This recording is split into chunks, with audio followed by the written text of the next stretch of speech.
लखमापूर येरवा जिवती तालुक्याच्या हद्दीवर माराईपाटण राहापाली बुजुर्ग जवळ असलेला लखमापूर हे गाव आजही अंधारात आहे। खंबेवर डिपो पण बसवलेत असून पण या वस्तीवर अजूनही वीज पोहोचली नाही।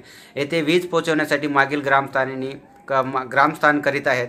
या संदर्भात ग्रामपंचायतकडे वीज मंडळाकडे प्रस्ताव पाठवले। अजूनपर्यंत ग्रामस्थान म्हणजे हा गावात मोबाईल पोहोचला पण वीज अजूनपर्यंत पोहोचला नाही। या संदर्भात मी राठोड सरांसोबत राठोड सरांना मी तक्रार केली असता राठोड सरांना विचारलो। या संदर्भात त्यांनी माहिती दिली की तुमचा हा दर्या डोंगर असल्यामुळे आम्हाला वीज काही पोल तुटलेले आहेत, काही वाकलेले आहेत, तारा नाहीत, तर दर्या डोंगर असल्यामुळे आम्हाला अडचण निर्माण होत आहे।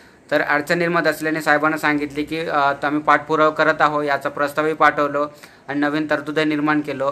तर मागील भरपूर खर्च आहे, तरी मी तात्पुरता मी अशी मागणी करतो की त्यांनी येरवा या गावापासून, येरवा हा गाव 2 किलोमीटर अंतरावर असून तिथून कनेक्शन देऊन लखमापूर या गावाला वीज पुरवठा करण्यात यावी अशी मी मागणी करतो। पहिल्याच्या काळात आता सध्या पहिल्याच्या काळाचे लोक ते असे होते, पण आता शिक्षण आहे, जिल्हा परिषद शाळा आहे आणि सर्व व्यवस्था रोडच्या व्यवस्था झालेल्या आहे। पण अजूनपर्यंत लाईटच्या 2011 मध्ये